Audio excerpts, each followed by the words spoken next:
தமிழ் பேசும் மக்களின் உரிமை குரலான வீரகேசரியின் மதிய நேர செய்திகள்.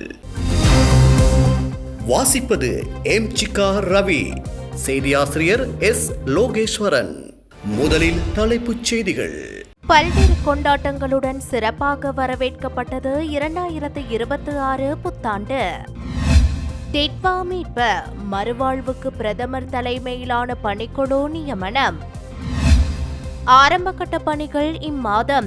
புதிய அரசியலமைப்பின் ஊடாக அரசியல் தீர்வு. அமைச்சர் ஹர்ஷன தகவல்.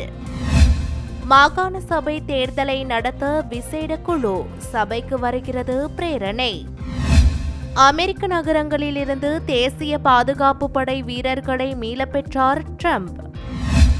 நீருக்கு அடியில் சதுரங்க போட்டி உலக சாம்பியன் பட்டத்தை வென்றது நெதர்லாந்து. உள்நாட்டு செய்திகள்.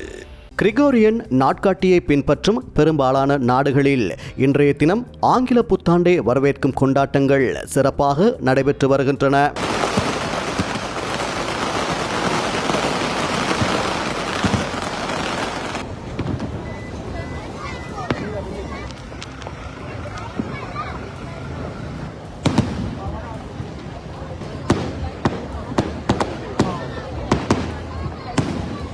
அந்த வகையில் இலங்கையிலும் புத்துணர்வுடன் மக்கள் புது வருட பிறப்பை கொண்டாட்டங்களுடனும் வான வேடிக்கைகளுடனும் மற்றும் சமய வழிபாடுகளுடனும் சிறப்பாக வரவேற்று வருகின்றனர்.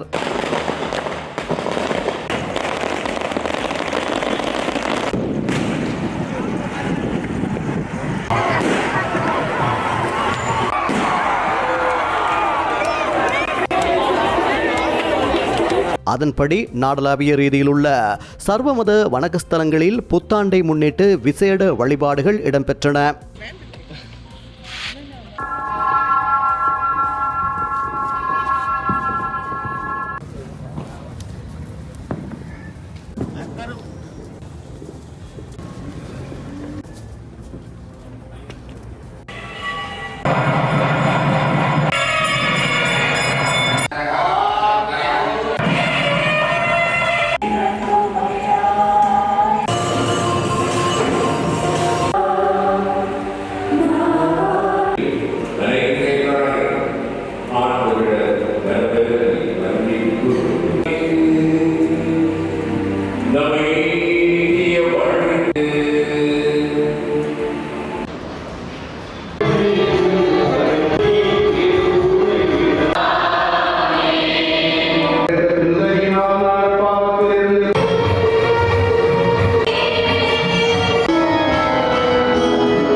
இதனிடையே புத்தாண்டை புதுப்பொலிவுடன் ஆரம்பிக்கும் முகமாக 2026 ஆண்டுக்கான கடமைகளை ஆரம்பித்தல் பொறுப்பேற்றல் நிகழ்வானது அரசாங்க சுற்று நிறுவனத்தின் அமைவாக இன்று சகல அரசு நிறுவனங்களிலும் முன்னெடுக்கப்பட்டது.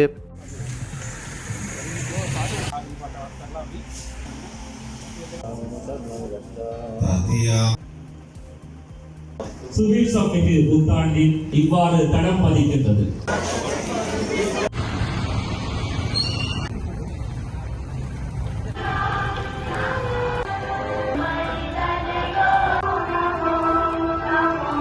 அதிகாரமாக கொல்லப்பட்ட அப்பாவி பொதுமக்கள்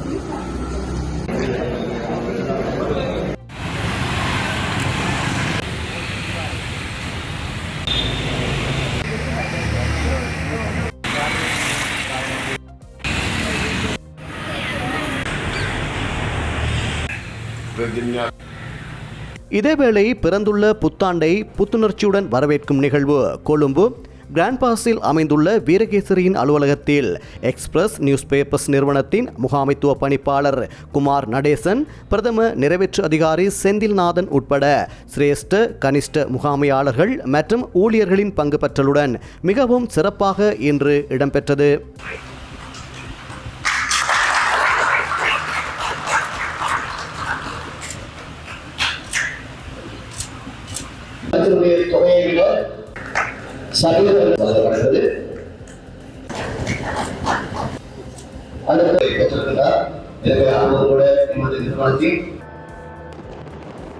மேலும் உலகின் பல்வேறு நாடுகளிலும் புத்தாண்டை மிகவும் கோலாகலமாகவும் புத்துணர்ச்சியுடனும் வரவேற்று வருகின்றமை குறிப்பிடத்தக்கது.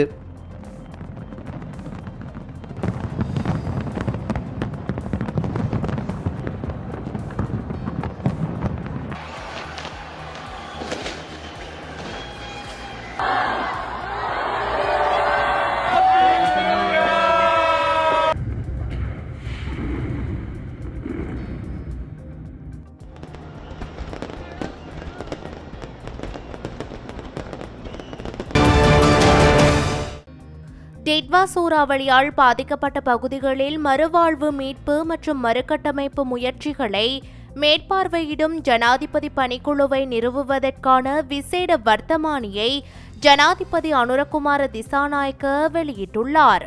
2025 டிசம்பர் 31 திகதியிடப்பட்ட இந்த வர்த்தமானி அறிவிப்பில் பேரிடருக்கு பிந்திய வழிமுறைகளை ஒருங்கிணைத்தல், நிறுவன முயற்சிகளை ஒழுங்குபடுத்துதல் மற்றும் சூறாவளிக்கு பிறகு மறுகட்டமைப்பு திட்டங்களை திறம்பட செயல்படுத்துவதை உறுதி செய்தல் ஆகிய விடயங்களுக்காக இந்த பணிக்குழு அமைக்கப்படுவதாக தெரிவிக்கப்பட்டுள்ளது. பிரதமர் ஹரிணி அமரசூரிய இந்த பணிக்குழுவின் தலைவராக நியமிக்கப்பட்டுள்ளார். இந்த அமைப்பில் அமைச்சரவை அமைச்சர்கள், பிரதி அமைச்சர்கள், மாகாண மட்ட அதிகாரிகள் மற்றும் முக்கிய அரசு நிறுவனங்களை பிரதிநிதித்துவப்படுத்தும் மூத்த பொது பணியாளர்கள் உள்ளடங்கியுள்ளனர். வர்த்தமானியின்படி குறித்த பணிக்குழு பாதிக்கப்பட்ட பகுதிகளில் மீட்பு முயற்சிகளை விரைவுபடுத்த பிற பங்குதாரர்களுடன் இணைந்து செயல்படும் என்று தெரிவிக்கப்பட்டுள்ளது. புதிய அரசியலமைப்பு உருவாக்கத்துக்கான ஆரம்பகட்ட பணிகள் இம்மாதம் மேற்கொள்வோம்.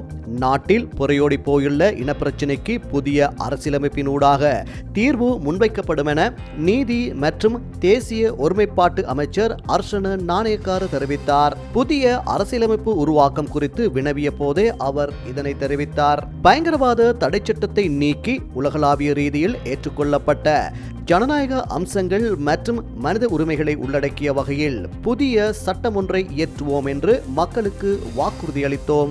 இதற்கமைய பயங்கரவாத தடை சட்டத்தை நீக்குவது குறித்து ஆராய்ந்து விதப்புரைகளை முன்வைப்பதற்காக ஜனாதிபதி சட்டத்தரணி அர்சன குலரத்ன தலைமையில் விசேட குழு ஒன்று நியமிக்கப்பட்டது.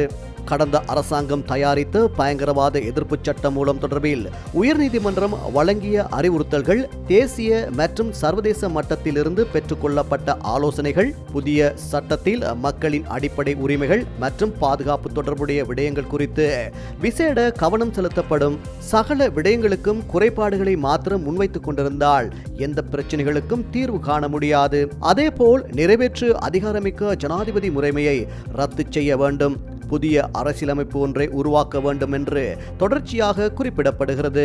நடைமுறையில் உள்ள அரசியலமைப்பில் பல பிரச்சனைகளும் குளறுபடிகளும் காணப்படுகிறது என்பதை ஏற்றுக்கொள்கின்றோம். புதிய அரசியலமைப்பு உருவாக்கத்துக்காக நல்லாட்சி அரசாங்கம் முன்னெடுத்த பணிகளை நிறைவு செய்து புதிய அரசியலமைப்பை உருவாக்குவதாக மக்களுக்கு வாக்குறுதி அளித்தோம். இதற்கமைய புதிய யாப்புருவாக்கத்திற்கான ஆரம்ப கட்டம் இம்மாதம் மேற்கொள்ள உள்ளோம். நாட்டில் புரையோடி போயுள்ள இனப்பிரச்சினைக்கு புதிய அரசியலமைப்பின் ஊடாக தீர்வு காணப்படும். காலம் காலமாக முன்வைக்கப்படும் குற்றச்சாட்டுக்களை விடுத்து பொது கொள்கைக்கு அமைய சிறந்த பரிந்துரைகளை முன்வைக்குமாறு எதிர்க்கட்சிகளிடம் கேட்டுக்கொள்கின்றோம் என அவர் தெரிவித்தார். மாகாண சபை தேர்தலை எந்த தேர்தல் முறையின் கீழ் நடத்துவது என்பது குறித்து ஆராய்ந்து பரிந்துரைகளை முன்வைக்க பாராளுமன்ற விசேட குழு ஒன்றை நியமிப்பதற்கான பிரேரணை எதிர்வரும் ஜனவரி 6ஆம் தேதி சமர்ப்பிக்கப்பட உள்ளது. நீண்ட காலமாக இழுபறி நிலையில் உள்ள மாகாண சபை தேர்தல்களை நடத்துவதற்கான ஒரு முக்கிய நகர்வாக இது கருதப்படுகிறது. சபாநாயகர் தலைமையில் நேற்று நடைபெற்ற பாராளுமன்ற அலுவல்கள் பற்றிய குழு கூட்டத்தில் இந்த விடயம் தொடர்பில் கலந்துரையாடப்பட்டது. அத்தோடு 2026ஆம் ஆண்டிற்கான நாடாளுமன்றத்தின் முதலாவது அமர்வு எதிர்வரும் ஜனவரி 6ஆம் தேதி ஆரம்பமாக உள்ளதுடன் ஜனவரி 6 முதல் 9ஆம் தேதி வரையான அமர்வுகளின் நிகழ்ச்சி நிரலும் இதன்போது தீர்மானிக்கப்பட்டது. மேலும் ஜனவரி 6ஆம் தேதி செவ்வாய்க்கிழமை கடற்தொழிலாளர் ஓய்வூதிய மற்றும் சமூக பாதுகாப்பு நலன்புரி திட்டச் சட்டத்தின் கீழ் ஒழுங்கு விதிகள் மீதான விவாதம், பொதுமக்கள் பாதுகாப்பு கட்டளை சட்டத்தின் கீழான பிரகடனம் தொடர்பான விவாதம் மற்றும் மாகாண சபை தேர்தல் முறைமை குறித்து விசேட குழுவை நியமிப்பதற்கான பிரேரணை சமர்ப்பித்தல் போன்ற விடயங்கள் முன்னெடுக்கப்பட உள்ளன.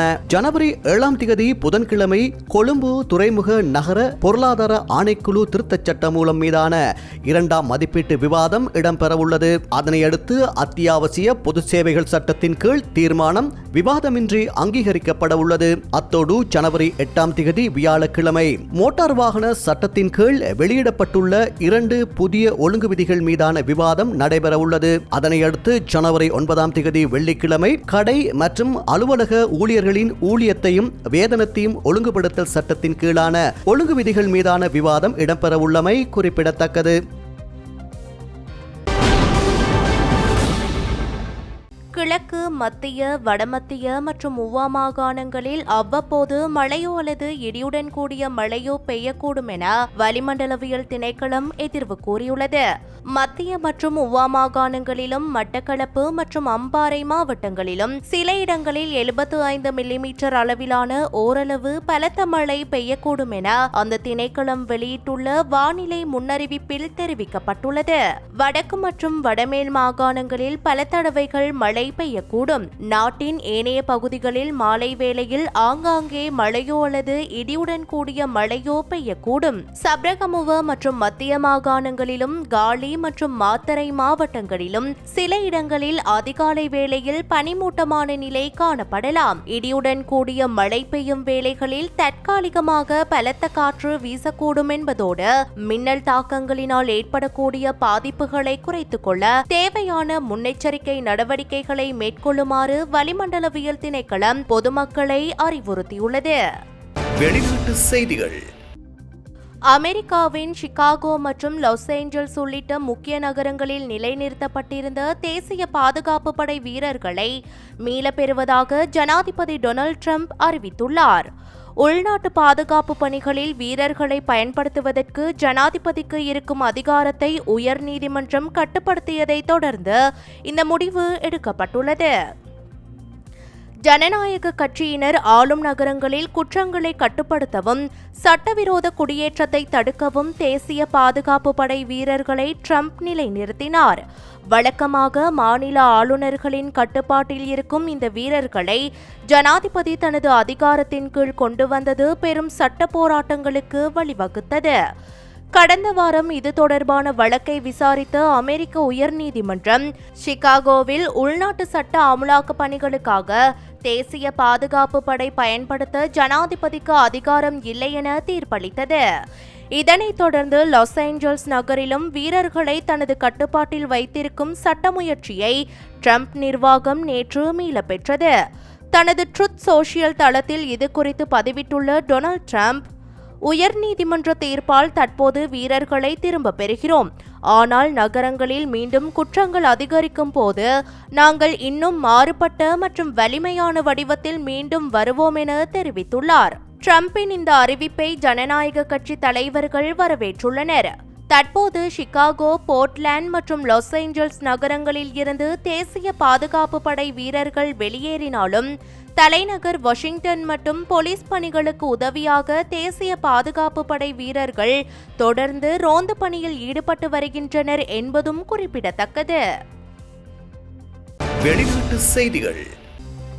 நெதர்லாந்தின் குரோனிங்கன் நகரில் நடைபெற்ற உலக டைவிங் செஸ் சாம்பியன்ஷிப் போட்டியில் அந்த நாட்டைச் சேர்ந்த வீரர்களே முதலிடத்தை பிடித்து சாதனை படைத்துள்ளனர். இந்த போட்டி வழக்கமான சதுரங்க போட்டிகளை போலன்றி இது நீச்சல் தடாகத்தின் அடியில் மூச்சை பிடித்துக் கொண்டு விளையாடப்படும் ஒரு வினோதமான மற்றும் சவாலான விளையாட்டாகும். இம்முறை நடைபெற்ற உலக சாம்பியன்ஷிப் போட்டியில் 40 போட்டியாளர்கள் பங்கேற்றிருந்தனர். இந்த போட்டியில் சதுரங்க பலகைகள் காந்தத்தன்மையுடனும் காய்கள் பாரமானவையாகவும் வடிவமைக்கப்பட்டிருக்கும். ஒவ்வொரு வீரரும் தண்ணீருக்கு அடியில் மூழ்கி ஒரே மூச்சில் ஒரு நகர்வை மேற்கொண்டு விட்டு மீண்டும் சுவாசிப்பதற்காக மேலே வர வேண்டும். சில சமயங்களில் எதிராளியை திணறடிப்பதற்காக மிக வேகமாக நகர்வுகள் மேற்கொள்ளப்படும்.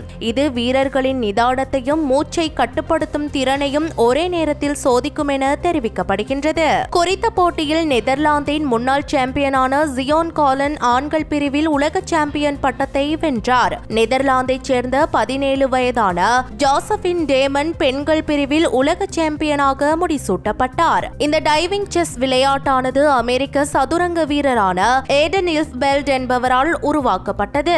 அறிவுத்திறனுடன் உடல் வலிமையையும் இணைக்கும் ஒரு விளையாட்டாக இது தற்போது உலகளவில் பிரபலமடைந்து வருகின்றமை குறிப்பிடத்தக்கது.